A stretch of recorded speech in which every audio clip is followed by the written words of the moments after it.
Mark సువార్త 6వ అధ్యాయము 17 నుంచి చూసినట్లయితే, హేరోదు తన సహోదరుడగు పిలుపు భార్య అయిన, హేరోదు యొక్క సహోదరుడు ఎవరో పిలుపు అంట, పిలుపు భార్య అయిన హేరోదియను పెళ్లి చేసుకొనినందున, తమ్ముడు భార్యను ఏం చేశాడు? పెళ్లి చేసుకున్నాడంట. తప్పు కాదు అది. కాబట్టి ఎవరు మాట్లాడరు. రాజులు ఎదిరిస్తారు ఎవరన్నా? ఎదిరించరు కదా. రాజు దగ్గర ఏం కావాలి? ఎంతసేపటికి మెప్పు కావాలి. యోహాను ఎవరికి భయపడేవాడు కాదు. మొహమాటం లేకుండా నీ తప్పు అయితే తప్పు, ఇంకంతే. అంతేగాని పక్కకి వెళ్ళిపోయి ఒక మీటింగ్ పెట్టి అతను చేసిన తప్పు కదా, ఆ తప్పే అవును నాకు తప్పు అనిపిస్తుంది, చచ్చా అయ్యం పనులు ఏం పనులు అని డిస్కషన్స్ పెట్టేవాడు కాదు. ఎవరు? యోహాను. ఏం చేసేవాడు? ఎదురుగున్నాడు హేరోదు, చెప్పే అవకాశం ఉంది, సమయం ఉంది, ఇదే అవకాశం అనుకున్నాడు, చెప్పేశాడు అంతే. నువ్వు చేసేది నీ తమ్ముడకు పిలుపు భార్య నువ్వు పెళ్లి చేసుకోవచ్చా? నువ్వు మారు మనసు పొందుతావా? పొందవా? మారు మనసు పొందు అని అడిగాడు అంతే. ఒక రాజుని నిలదీశాడు. యోహానే ఒక రాజులాగా ప్రవర్తించాడు అక్కడ. పరిశుద్ధులుగా ఉండుటకు పిలువబడిన వారిని దేవుడు ఏమన్నాడు? రాజులైన యాజక సమూహం అన్నాడా? రాజులాగా మనం ఉండొచ్చు. ఎలాగా? మనం పాపం చేయకుండా పరిశుద్ధులుగా జీవిస్తూ అపరిశుద్ధతను అలాగే అపవిత్రతను మనము అసహించుకోవచ్చు. తప్పుని తప్పని మనం తలెత్తుకొని చెప్పాలి. నువ్వు నాది ఒకే దారి అన్నప్పుడు హెచ్చరిస్తారా? హెచ్చరించరు, పక్కకి వెళ్ళి మాట్లాడుకుంటారు. మనం ఆ తప్పు చేయమంటే ఆ చేసేవారికి ఏం చేయాలి? ఖచ్చితంగా తప్పని చెప్పాలి. కాబట్టి ఇక్కడ ఉన్నమాట చెప్తున్నాడు. ఏమని చెప్తున్నాడు? 17వ వచనంలో, పెళ్లి చేసుకునేందున యోహాను నీ సహోదరి భార్యను చేర్చుకొనుట నీకు న్యాయం కాదని హేరోదుతో చెప్పాను. నువ్వు చేసే తప్పు అని లోకంలో గనుడుగాను గొప్పగాను ఎంచబడుతున్న హేరోదుతో డైరెక్ట్గా చెప్పేశాడు. యోహానికి ఏమైనా సింహాసనం ఉందా? యోహానికి ఒక రాజ్యం ఉందా? యోహానికి చాలా భూములు ఉన్నాయా? ఉన్నవాడా? ధనవంతుడా? యోహాను గొప్ప కుటుంబంలో పుట్టాడా? లోకం దృష్టిలో రాజ్యాలు జయించాడా? తత్వవేత్త? మంచి ఫిలాసఫరా? ఏం కాదే. లోకంలో ఘనమైంది ఏది లేదు లక్షణం.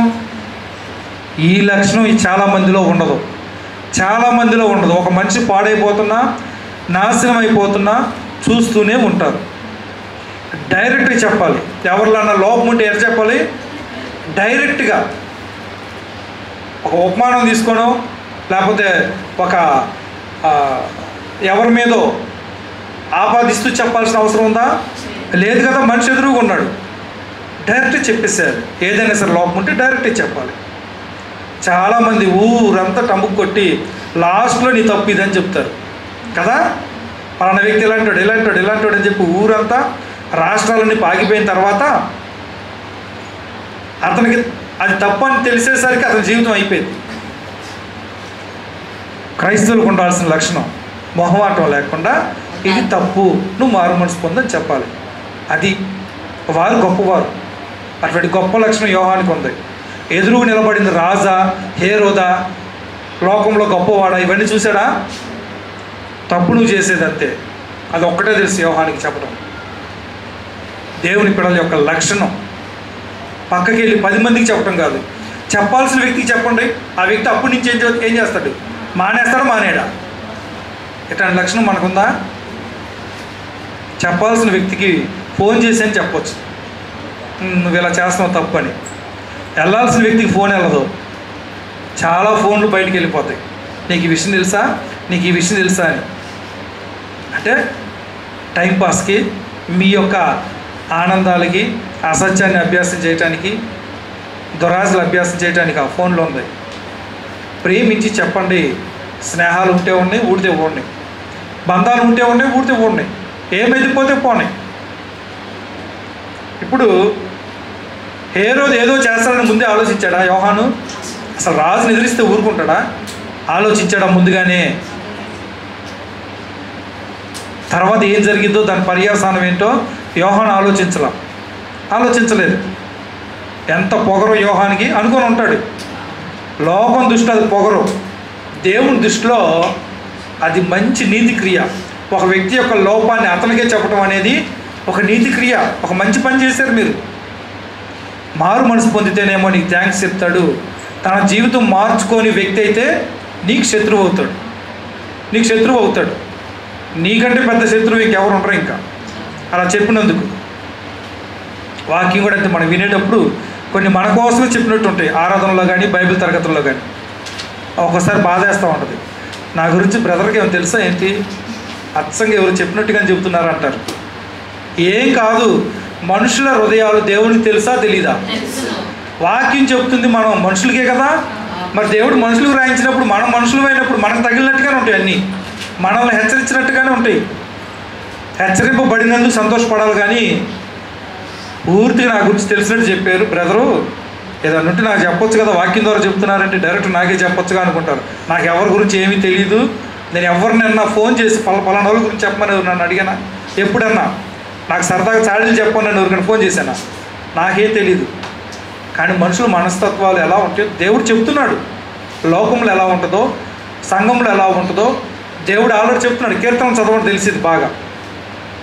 అవి మనకేమనిపిస్తాయి? బ్రదర్కి ఆల్రెడీ అన్నీ తెలిసిపోయింది నా జీవితం గురించి, మొత్తం నా గురించే చెప్పారు అనుకుంటారు. ఏం కాదు, మనిషి మొదటి నుంచి ఎలా ప్రవర్తిస్తున్నాడో పాపానికి బానిస ఇప్పటికీ అలాగే చేస్తున్నాడు, ఎటువంటి తేడా లేదు.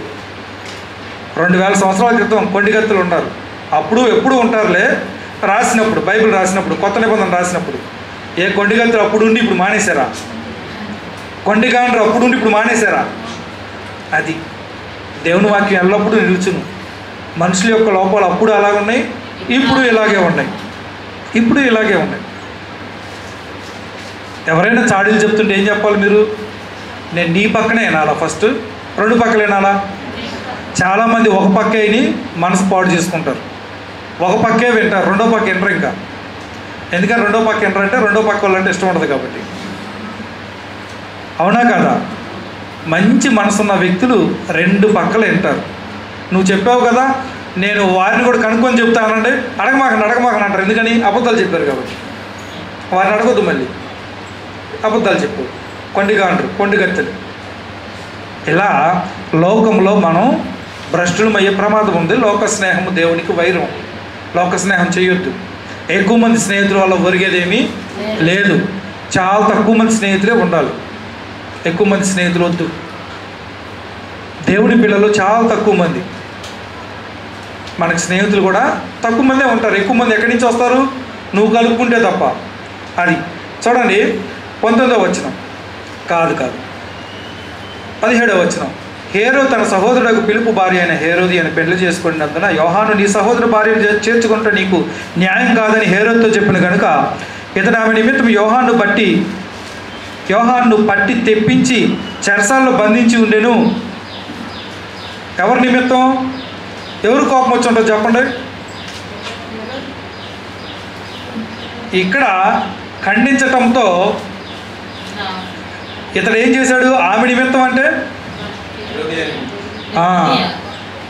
ఆమెను సంతోష పెట్టాలంటే ఇతను రెచ్చిపోవాలి. ఇప్పుడు ఏ రోజు మళ్ళీ మనుషులు సంతోష పెట్టడానికే ఒక నీతిమంతుణ్ణి చంపడానికి నిర్ణయించుకున్నాడు. చూడండి, ఒక మనిషిని సంతోష పెట్టడానికి హేరోదు ఇప్పుడు ఆమె చూస్తున్నాక ఏం చేయాలి? శిక్షించాలి.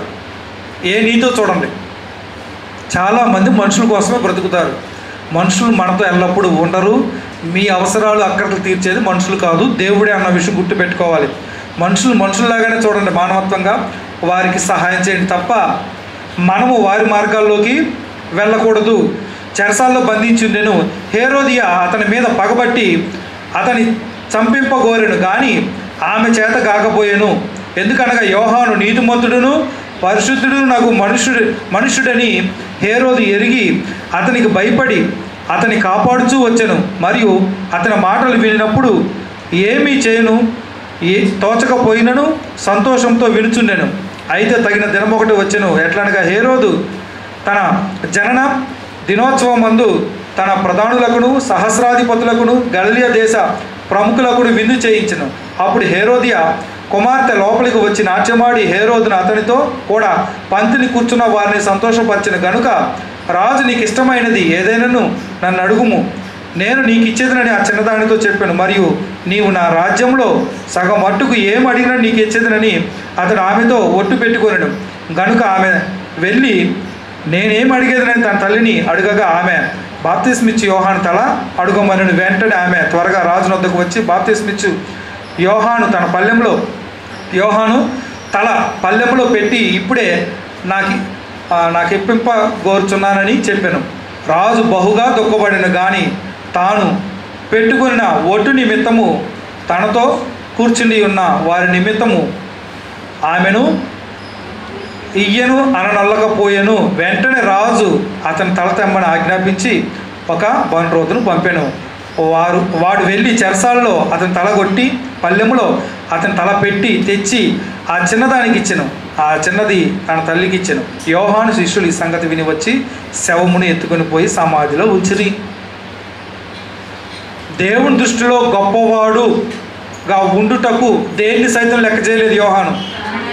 ప్రాణాన్ని సైతము లెక్క చేయలేదు. హేరోదు రాజుకి తెలుసు తప్పని తెలుసు, యోహాను నీతిమంతుడని తెలుసు. ఏం మాట్లాడలేక ఏం చేయలేకపోయాడు. ఎవరిని మెప్పించాలి? హేరోదియాని మెప్పించాలి, కుమార్తెను మెప్పించాలి. హేరోదియా కుమార్తెను కూడా మెప్పించాలి. పిలిపించుకున్నాడు కదా నాట్యం ఆడేటప్పుడు చాలామంది సహస్రాధిపతులను. వారందరూ మెప్పు పొందాలంటే ఏం చేయాలి? అవసరమైతే ఒక నీతిమంతుని సైతము చంపేయాలి. నీతిమంతుని చంపడాకన్నా ఇష్టపడ్డాడు కానీ లోకంలో అందరి చేత గొప్పవాడిని అనిపించుకుంటాం మాత్రం విడిచిపెట్టలేదు. మనమైనా అంతే. ఎంతమంది చెప్పేసరికి నేను కాదనలేకపోయాను అంటారు. ఎంతమంది ఒక పక్క, దేవుడు ఒక పక్క. నాకు ఇన్ని పనులు ఉన్నాయి, అందుకే నేను రాలేకపోయాను ఆరాధనకి. నాకు చాలా పనులు ఉన్నాయి. ఓ పక్క దేవుడు, నేను క్లాసులు వినలేకపోతున్నాను. ఎవరిని సంతోషపెట్టడానికి? ఒక పక్క దేవుడు, ఒక పక్క నీకు ఇష్టమైన వ్యక్తులు. నీకు వారిని ఇచ్చింది దేవుడే, నీకు అవన్నీ ఇచ్చింది దేవుడే. దేవుడిని బాధ పెడితే అవి దేవుడు వెనక్కి తీసుకోవడం. సౌఖ్యాన్ని, ఆనందాన్ని, సంతోషాన్ని, నెమ్మదిని వెనక్కి తీసుకుంటే ఏంటి మన పరిస్థితి? ఎందుకు దేవుడిని మనం విసిగించాలి అంటాం. విసిగించొద్దు. మన దేవుని ప్రజలు, దేవుడు పరిశుద్ధులు నీతిమంతులు లెక్కిస్తున్నాడు. రాజుని యాజక సమూహం అంటున్నాడు, తన ప్రజలు అంటున్నాడు. మరి దానికి తగినట్లుగా జీవించకుండా దేవుడిని విసిగిస్తే దేవుడు ఇచ్చినటువంటి దీవెనలు దేవుడు తీసివేస్తే మన పరిస్థితి ఏంటో ఆలోచించుకోవాలి. కాబట్టి మారు మనసు పొందమని ధైర్యంగా హెచ్చరించాడు. యథార్థవంతుడు, యథార్థంగా హెచ్చరించేవాడు. ఎదుటి ఎవరున్నాడో పట్టించుకునేవాడు కాదు అసలు యోహాను. రాజులు ఉన్నారా, సద్దుకాయలు ఉన్నారా, పరిసయ్యులు ఉన్నారా, ఇవన్నీ పట్టించుకునేవాడు కాదు. ఎందుకని? వారిలో ఉన్న లోపాన్ని బట్టి వారిని హెచ్చరించి వారి లోపాన్ని సరి చేసుకోవాలి, మారు మనసు పొందాలంతే. వీళ్ళు మాకు బాగా తెలిసిన వాళ్ళు, ఏమన్నంటే ఫీల్ అవుతారు, హెచ్చరిస్తే ఫీల్ అవుతారు, హెచ్చరిస్తే మాట్లాడరు, హెచ్చరిస్తే ఫోన్ ఎత్తరు. కాబట్టి నేను వీళ్ళకేమీ చెప్పను అంటారు చాలామంది. నాకెందుకు వచ్చింది కూడా, వాళ్ళ జోలికి వెళ్ళామనుకో, వారిని హెచ్చరించామనుకో, ఇంక వాళ్ళు ఒక 6 నెలలు మాట్లాడరు కాబట్టి నేను హెచ్చరించను. అవన్నీ ఆలోచించాడా? ఎక్కడదా తెచ్చుకున్నాడు?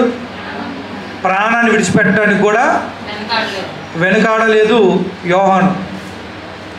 తర్వాత హేరోదు ఏం చేస్తాడన్న తర్వాత సంగతి. కానీ దేవుని రాజ్యంలో పనిచేయటం అంటే ఏంటి? ఒక వ్యక్తి మారు మనసు పొందినట్లు హెచ్చరించడం కూడా దేవునికి ఇష్టమైన పని. మనం హెచ్చరిస్తున్నామా? ఎవరినైనా వద్దులే, పెద్దోళ్ళు చిన్నోళ్ళు ఫీల్ అవుతారు, మాట్లాడటం మానేస్తారు. ఎన్ని ఆలోచిస్తాం అంటే ఎవరి కోసం ఆలోచిస్తున్నాం? ఎదుటి వారితో మనకున్న సంబంధం చెడిపోకూడదని. ఎదుటి వారితో మనకున్న సంబంధం చెడిపోయినా పర్లా, ఏం చెప్పాలి? నువ్వు చేసేది రాంగ్. అవసరమైతే తిట్లు తినండి, శ్రమలు పొందండి, ఉన్న మాట చెప్పండి. ఇదైతే తప్పే. అందరుంటే ఒకలాగా, ఎవరు లేకపోతే ఒకలాగా మనం వ్యవహరించొద్దు. భయపడొద్దు అసలు. యెహోవా యందలి భయభక్తులు ధైర్యాన్ని ఇస్తాయి. నిజంగా మీకు భయభక్తులు ఉంటే మీరు ధైర్యంగా మాట్లాడతారు. పెద్దవారినైతేనేమో ప్రేమపూర్వకంగా తల్లిగాను తండ్రిగాను భావించి ఏం చేయాలి? హెచ్చరించేటప్పుడు చాలా మర్యాదపూర్వకంగా హెచ్చరించాలి. వినకపోతే వదిలేసేది. మీకంటే చిన్నవారిలాగానే హెచ్చరించండి. హెచ్చరించడం మాత్రం మానవద్దు. హెచ్చరించకపోతే రేపు తీర్పులో లెక్క వస్తుంది. నువ్వు హెచ్చరించినట్లయితే ఆత్మ రక్షించబడేది కదా. నువ్వు నిర్లక్ష్యం చేసావు హెచ్చరించకుండా. కాబట్టి హెచ్చరించాలి. చాలామంది రాజులను ఏది మాట్లాడినా రైట్ అంటారు. యోహాను అలా ఊరుకోలా. ఏం చేశాడు? యథార్థంగా భయం లేకుండా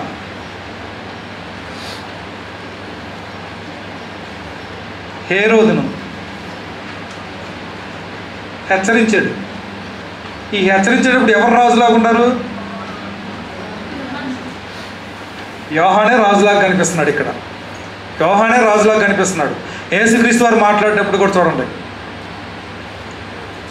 పిలాతుకి యేసుక్రీస్తు వారి సంభాషణ మీరు చదవండి ఒకసారి. ఇద్దరిలో రాజు ఎవరిలా కనపడతారు? నాకు చెప్పు, నేను విడిచిపెడతాను అంటాడు. నా తండ్రి చిత్తం లేకుండా నీకు ఏ అధికారము లేదు.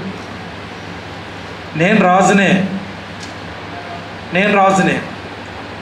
వారిద్దరు సంభాషణ మీరు గమనించినట్లయితే ఎవరు రాజులా కనిపిస్తారంటే యేసుక్రీస్తు వారే రాజులా కనిపిస్తారు. అది అంతే తప్ప సన్న నారబట్టలు వేసుకొని సింహాసనం మీద కూర్చున్నంత మాత్రాన కాదు. మాట్లాడే మాట యథార్థత, దేవునికి విధేయత, దేవునికి భయభక్తులు చూపిస్తూ లోకానికి భయపడకుండా ఉన్నది ఉన్నట్టు హెచ్చరించేటువంటి స్వభావం, మొహమాటం లేకుండా ఉండటం, ఇవన్నీ కూడా రాజులైన యాజక సమూహం యొక్క లక్షణాలు. అందుకే మనల్ని రాజులైన యాజక సమూహము అన్నాడు. ఇక మనం ఎవరికి భయపడాల్సిన అవసరం లేదు. దేవుల్లో ఉన్న వ్యక్తులు వేటికి భయపడరు. చేసి చూపించాడు. తలదీసి పల్లెంలో పెట్టి తీసుకొచ్చాడు. అలా మరణించాడు యోహాను. ఇటువంటి ప్రవక్తలు మీరు స్త్రీ కనిన వారిలో ఎవరినైనా చూసారా? తల్లి గర్భంలో ఉండగానే పరిశుద్ధాత్మ శక్తితో నిండుకొనిన వారు ఉన్నారా? ఒక పని మీద వచ్చిన వారు ఉన్నారా? ముందుగానే దేవదూతల ద్వారా ప్రకటించబడిన వారు ఉన్నారా? ప్రవక్తల్లో యేసుక్రీస్తు వారు తప్ప. యేసుక్రీస్తు వారు స్త్రీ కన్య వారిలో అనకూడదు. యేసుక్రీస్తు వారు పరిశుద్ధాత్మని వలన స్త్రీ కన్య వారిలో నేను చెప్తున్నాను. ఉన్నారా? లేరు. ఏలియా ఆత్మను బట్టి జీవించింది ఎవరు? పుట్టింది ఎవరు? యోహానే.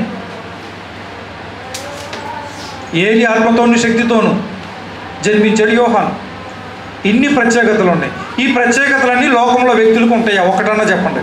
ఉండవు. లోకంలో అన్నీ కూడా బాహ్య రూపాన్ని చూస్తారు.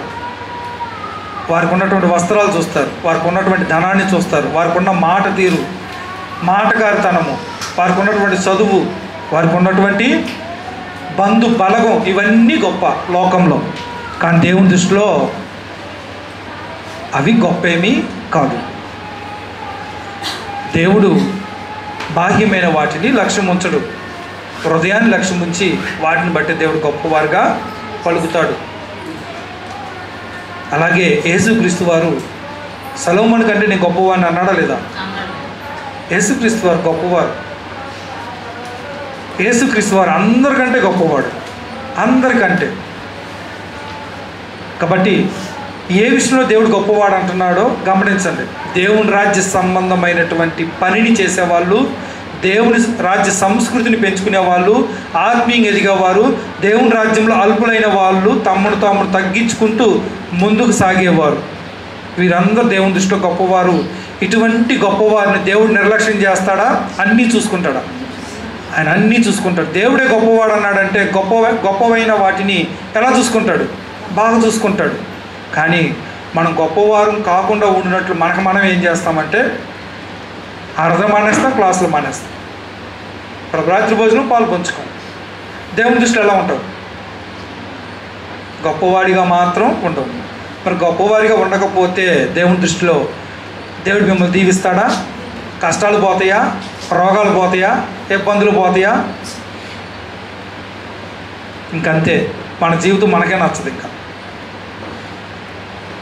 కాబట్టి ఈ రోజు నుంచి మనము లోకంలో ఉన్న గొప్పతనంతో మనము పోటీ పడకుండా దేవుని దృష్టిలో గొప్పతనం ఏంటో తెలుసుకున్నాం. కాబట్టి దేవుని దృష్టిలో గొప్పవారిగా ఉండటానికి ప్రతి ఒక్కరూ ప్రయత్నం చేయాలని మనవి చేస్తూ సెలవు తీసుకుంటున్నాను. అందరికీ వందనాలు.